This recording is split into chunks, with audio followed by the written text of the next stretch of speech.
سنتەرە ڕێکش ناوەکەی بەو شێوەیە سنتەری هەولێر بۆ بژانەوەی جستەیە بە تایبەتی ئەو هاوڵاتیانایی کە لە هەر ڕووداوێک بێت یاخود لە زگماکیەوە بێت بەشێک لە ئەندامانی جستەکەیان بە تایبەتی دەستیان یاخود قاچیان یان هەر ئەندامێکی دیکەی لەشیان لە کار کەوتوو بێت یاخود بە شێوەیەک کێشە و گرفتی بۆ دروست بوو بێت لێرە لەو سنتەرە بۆیان دروست دەکەن کە بە شێوەیەک ئێستا ئەگەر کامێرەمانەکەم نیشانی بدا بەر لەوەی بچمە لای میوانەکەم ئەبینن بەو شێوەیە لەو سنتەرە کە لەلایەن کۆمەڵەی خاچی سووری نێودەوڵەتیەوە لێرە سەرپەرشتی ئەو سنتەرە دەکرێتن و بە شێوەیەک کە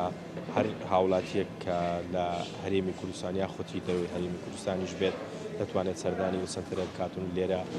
چارەسەری وەربگرێت. جا من لەگەڵ میوانەکەم قسە دەکەم و گفتوگۆی زیاتری لەگەڵ دەکەم.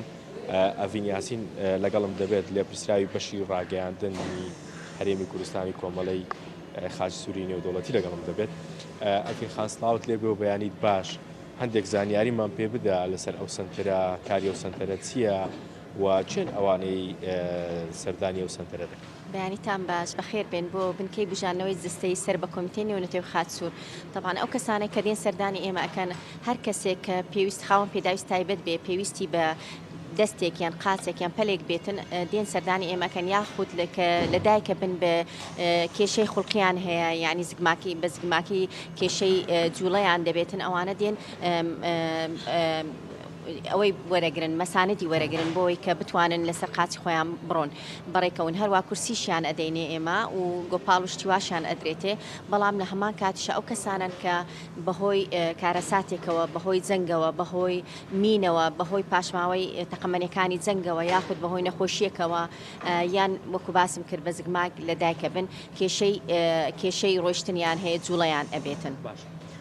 ئەو سنتەرە لە ساڵی 1996ەوە لە هەرێمی کوردستان دامەزراوە دەتوانی پێم بڵێ لەو کاتەوە تاوەکو ئێستا ئێوە یارمەتی چەند کەستان داوە و ئەو کەسانی کە سەردانی ئێوەیان کردووە ژمارەیان چەندە؟ بەڵێ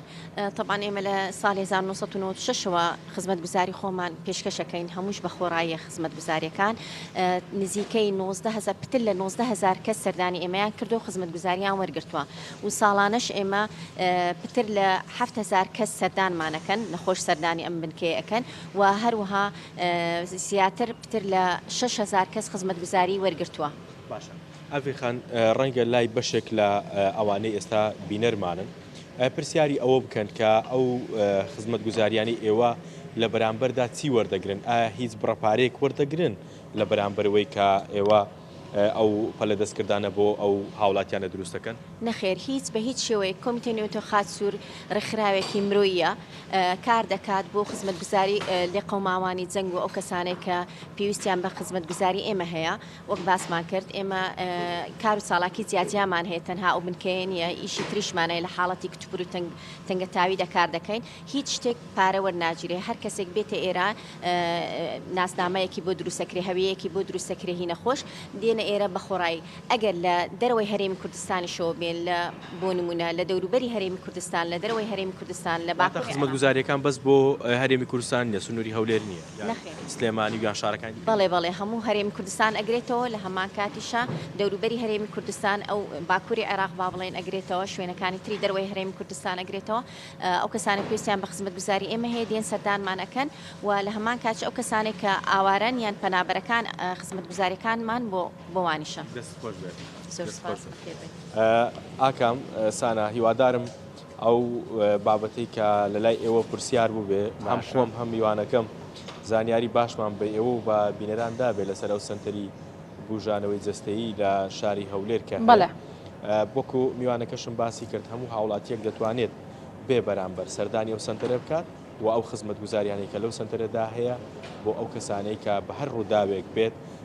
قاچێک یاخود دەستەیان یان هەر شوێنێکی دیکەیان لە دەست داوە دەتوانن لێرە چارەسەر پێویست وەربگرن و بێ بەرامبەر لێیان وەربگیرن.